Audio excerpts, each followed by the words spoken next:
Hey, what's up? It's Tati, and I am back with another review. And I did promise that I would review season 1 of Dark Side of the Ring. And this is my review for episode 3, The Killing of Bruiser Brody. This episode was narrated by Mick Foley. The other episodes of the season were narrated by Dutch Mantel. Now, the difference with this is that Dutch actually was one of the people who were interviewed for this episode.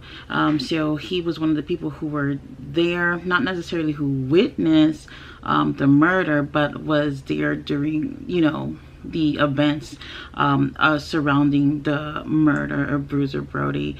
Now, this episode right here, they did reach out to several people to, I guess, testify, well, I can't say testify, well, to state like what happened during this time. However, only 3 people agreed, which was Dutch, Abdullah the Butcher, and also Tony Atlas. If you know Tony Atlas, he has spoken about this so many times, especially during shoot interviews where he's given his take on what happened.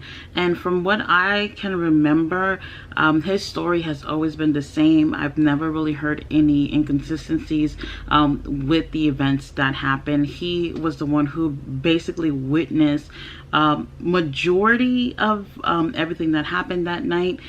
So he has the most to say about what happened. So Bruiser Brody was born Frank Goodish. He was a big man. He also played football. He was 6'8" and over 300 pounds by the time he had died. And he had this hardcore style and this larger-than-life appearance that made the audience really afraid of him. But his wife, Barbara, would definitely describe him to be a kind, gentle man. And they met in Australia, and they got married in Vegas. And she stated that out of the year, she would see him at most 3 months max throughout the whole year. So he spent much of the year gone and not around, trying to provide for his family as a pro wrestler. So before I talk about the murder, let's talk a little bit about some key points of what may have led to Jose murdering Bruiser Brody. So Bruiser Brody, although he was wrestling for All Japan Pro Wrestling, he did travel around the world to wrestle. So he was interested in purchasing or being part of a wrestling territory, and ultimately he had Puerto Rico in mind. So there were issues between the booker named Jose Huertas Gonzalez, who was, I don't know, he had beef with Bruiser. So there was at one point of Jose's career, I forgot to mention, he's also known as Invader Number 1. There was a part of his career where in Puerto Rico they were booking him to be the next big star, and in the middle of them booking him to be this huge star in a territory, he has a match with Bruiser Brody. And in this match, Bruiser Brody kicks the living shit out of him, so much so that the size of his head was compared to be of the size of a pumpkin. Like, it was so big. And he had to be taken to the hospital that night. He was driven to the hospital by another wrestler named SD Jones, who stated that Jose mentioned in the car that he was going to kill Brody one day for what he had did to him. So that match with Bruiser Brody had really slowed down the momentum in his career, to the point that he was just really, really angry because he had got the living shit beat out of him. And what they were hoping to go for with Invader Number 1 obviously was going to be an issue if he looked like he was a sore loser and got, the living shit beat up out of him. So it was believed that Victor Quinones, who had shares in WWC, had sold his shares to Bruiser Brody. And Brody, although they wanted his money, obviously, they did not want to, utilize any of his ideas. So basically, they just wanted him for monetary gain and not for him to actually take part into any of the booking or changes within the territory. So WCCW booker David Manning stated that they owed Brody $20,000 to $25,000, and Brody said that when he went to Puerto Rico, he was not going to leave without that money, even if he had to beat the shit out of everybody. And unfortunately, we know how that went. He never made it home. So in real life, Jose and Brody did have issues, and around this time, people had stated that Brody stated that if he had ownership of the company, that he would get rid of Jose, who was a booker. And around this time, Jose had lost his 3-year-old daughter. She had drowned in a pool. So obviously he was going through a hard time, and to hear that Brody would take his job away if he had ownership of the company, that obviously would be something for him to be angry about. So the morning of the murder, Brody and Tony were working out. They had breakfast together, and Brody made some comments about him owning the company, and that he would make some changes, and things were going to be a lot better within the territory. Later that day, he met up with Brody and Judge Mantel, Tony. He met up with them in front of the hotel, and they were sitting there just waiting. When Tony asked them what were they waiting for, they were waiting for Jose, of all people, to pick them up from the hotel and take them to the stadium. And Tony felt as if maybe that would not happen, so he asked them to come along with him and a couple of other wrestlers in their vehicle. And on the way to the stadium, it was packed as hell. There was just nothing but heavy traffic, and it did take them quite some time to get there. And once they got there, they went backstage to the dressing room. And who was there? Jose, Victor, and Carlos Colon. They were back there sitting in the dressing room. And obviously they were upset because Dutch and Brody were originally waiting for Jose to give them a ride to the stadium. So he was never coming. When they got in that dressing room, there was a lot of tension, obviously, because they weren't going to come and get them anyway. So the first thing that happened was that Jose, he got up, looked Tony straight in the eyes, and then he left the room. And from there, everything was quiet. And Dutch stated that he felt so uneasy with like this tension in the room that he decided to leave the room and sit at the dugout while all the the audience were coming into the stadium. And during this time, Tony was drawing in his sketch pad. If you know Tony Atlas, he's an amazing artist and he draws a lot. And Brody walked up to him and said, "Hey, this is a picture of my son. Do you think you can draw him for me?"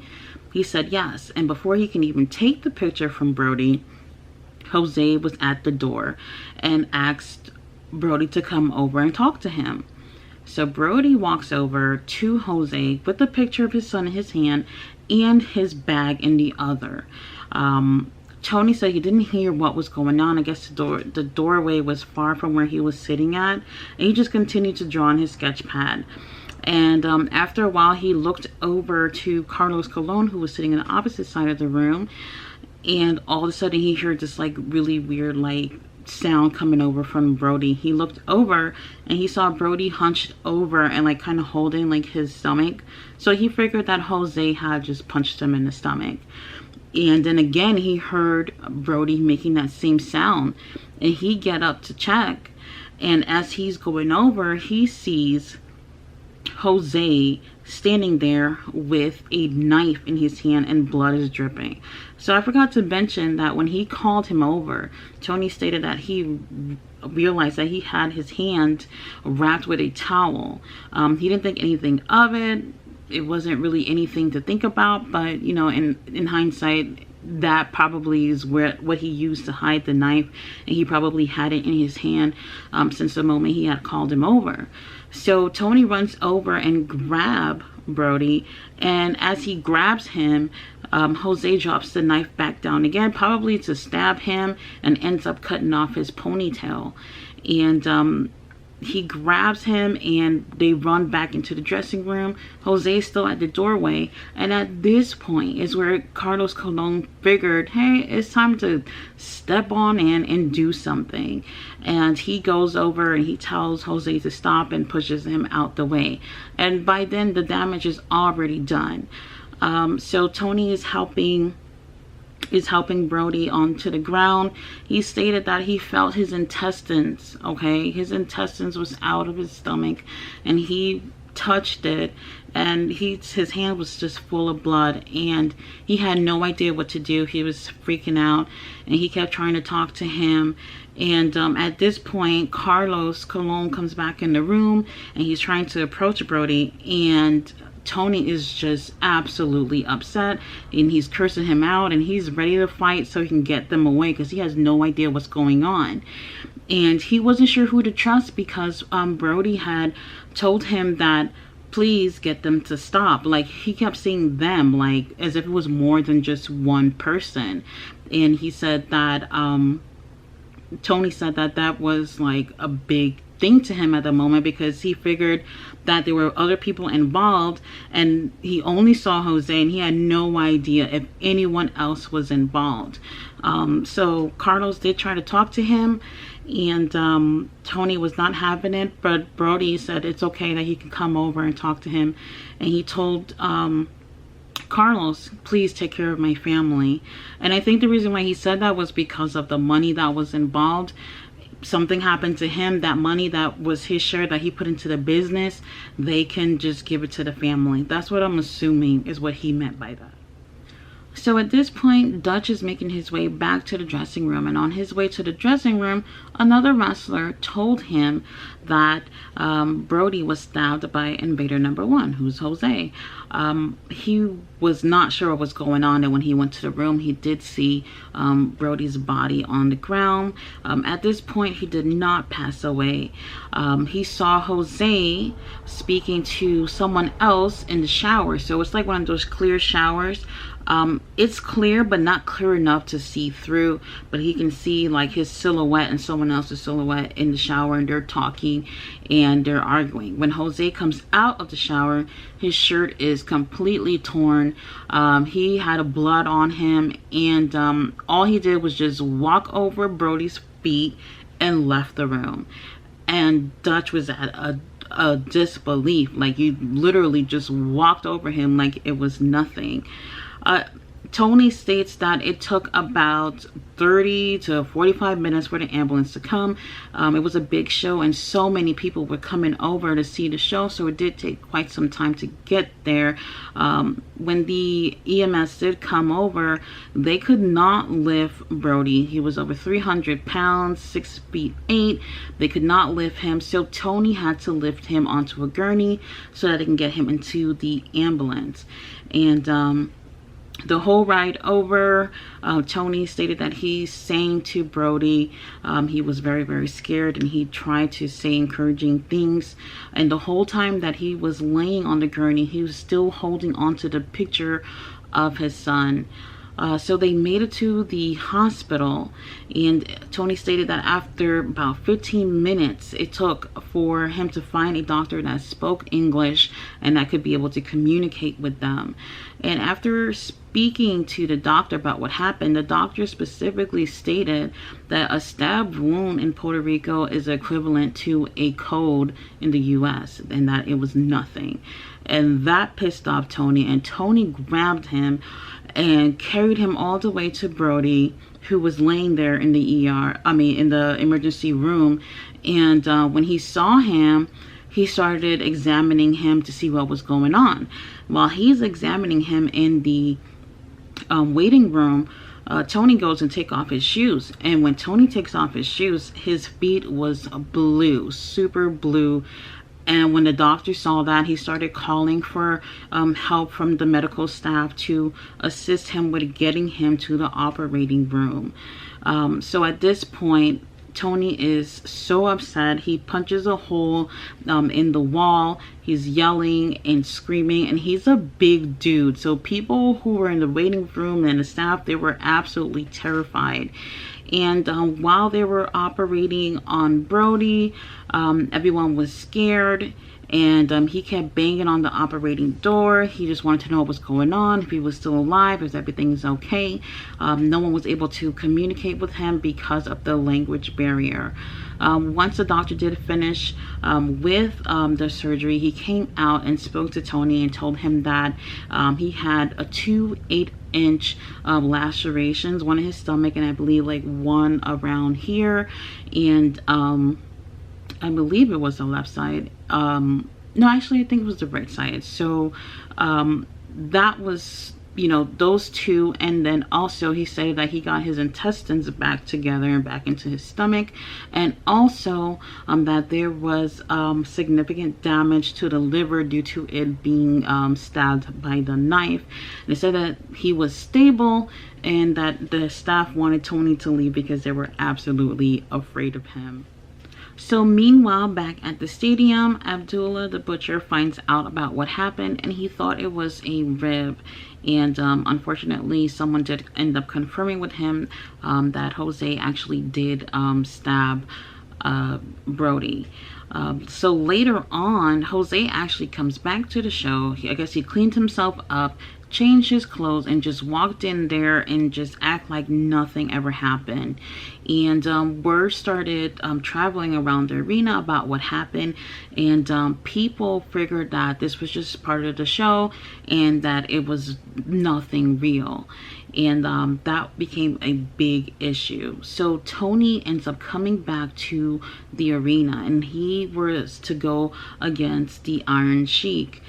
And crazy enough, when he gets in there, he said the most disgusting thing to happen that night was that everybody backstage was just laughing, having a good time. The show was not canceled, and it's as if nothing had happened at all.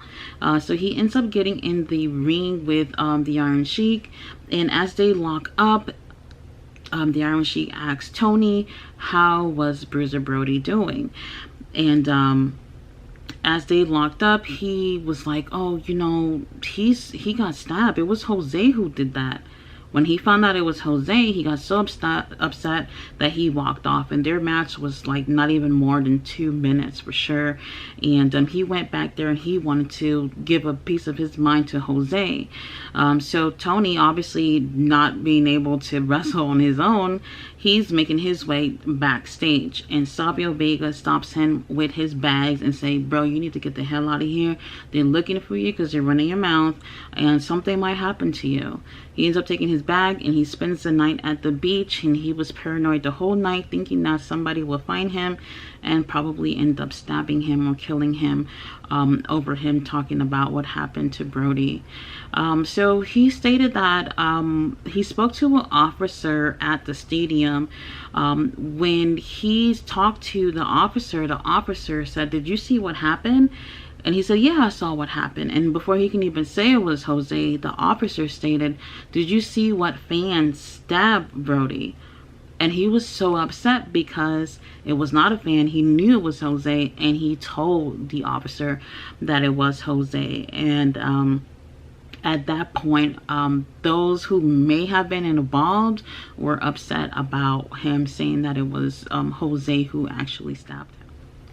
So Dutch goes back to the hotel room, and he told the receptionist that if anyone calls Brody to speak to Brody, forward his calls to Dutch's room.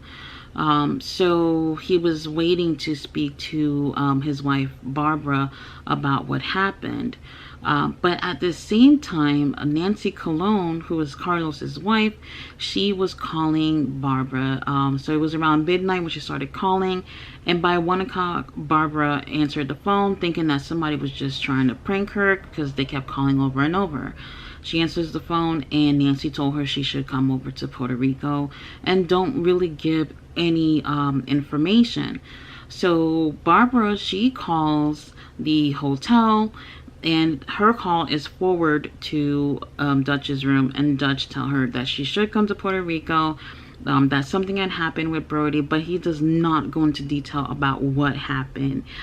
So at this point, all he knew was that he got stabbed and that he went to the hospital and nothing else. So the next morning, Dutch wakes up and he goes to the receptionist and asks the receptionist to call the hospital to find out if there is any updates about Brody. The receptionist calls the hospital and she's speaking in Spanish, so he doesn't know what's going on. And after a few seconds, he saw her crying like crazy and asked her what happened. And she said, "I'm sorry, your friend did not make it, that he had died earlier that night." So after a whole night at the beach, Tony makes it back to the hotel where Abdullah the butcher told him that Brody had ended up dying earlier that night, and that they were having a meeting at a hotel room with other wrestlers. Those are wrestlers who were not from Puerto Rico. They were all meeting together to speak about what happened and what they should do. According to Abdullah the butcher, he ain't said shit. He ain't asked nobody to have a meeting. He stated that he owned 5% of shares and that no one would have been willing to talk to him. Tony says that that's bullshit. He's lying. He did ask for everybody to come together for a meeting, and also Dutch had stated that Abdullah was there and that they had a meeting at the hotel room discussing what was going on and what they should do moving forward. So everyone, prepared themselves to leave. They did give their, accounts about what happened that night with the police. The police seemed to be upset because they felt like Carlos Colon was trying to take over the island. They were saying, hey, Carlos don't own shit here. That's all us. So it was just like, police versus, Carlos type of thing because of, who was in charge. A whole bunch of stupid shit that didn't even really have anything to do with what was going on with an actual murder. And Tony was the only person to state that Jose was the one who stabbed him. No one else. Everyone else said it was a fan. Dutch stated that he didn't know because he didn't see. Abdullah obviously didn't see as well. He found that later on that night. So they told Tony, give us your info. When we take this to court, we're going to call you so that you can testify in court. And everybody got their asses out of Puerto Rico and went back home. And Abdullah, on his way home at the airport, he met up with Barbara. And Barbara stated, what's going on? Everybody's telling me to come over to Puerto Rico. Is Frank okay? And he had the unfortunate duties to tell her that her husband had passed. And their son was right there. I believe he was 8 years old at the time, maybe a little bit younger. No, wait, actually much younger. And, they were obviously devastated, and Nancy Colon ended up taking her and her son to the morgue, and they got to see his body. And I guess they explained whatever story they explained to her about what happened. So that was the last time she ever saw him. She was debating on if she should bring his body to the US, and what she ended up doing was having a small ceremony where only a handful of people showed up, and ended up having him cremated and took him home that way. So a few days later, Jose was apprehended. They took him to booking, and he didn't even get to spend a second in a jail cell.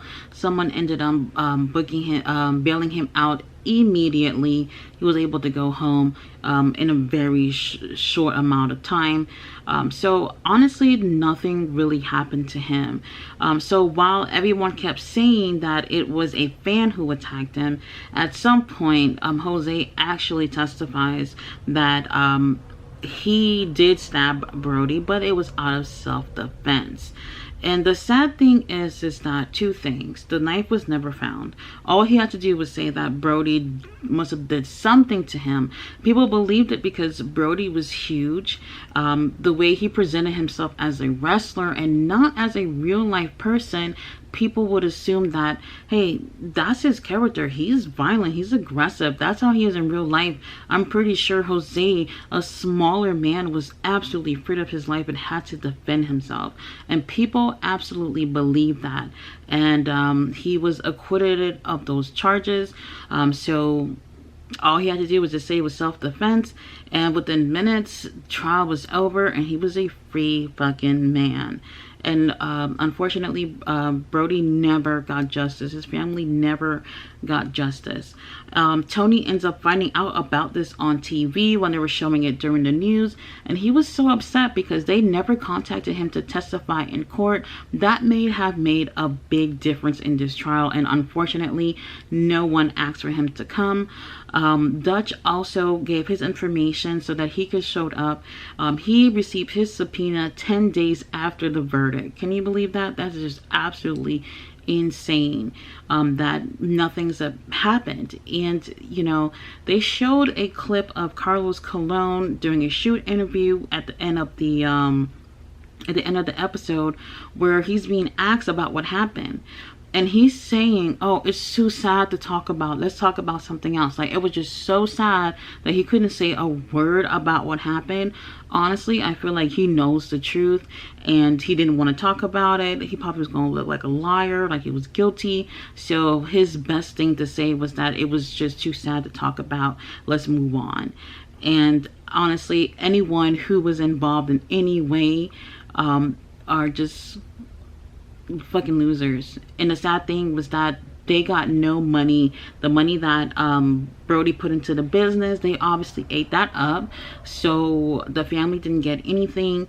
No apologies, no nothing, no justice. And that's absolutely disgusting. Matter of fact, if you want, you can use Jose Gonzalez to come to your birthday party, so he can be the main attraction at your party. Can you believe that? That is just absolutely sickening.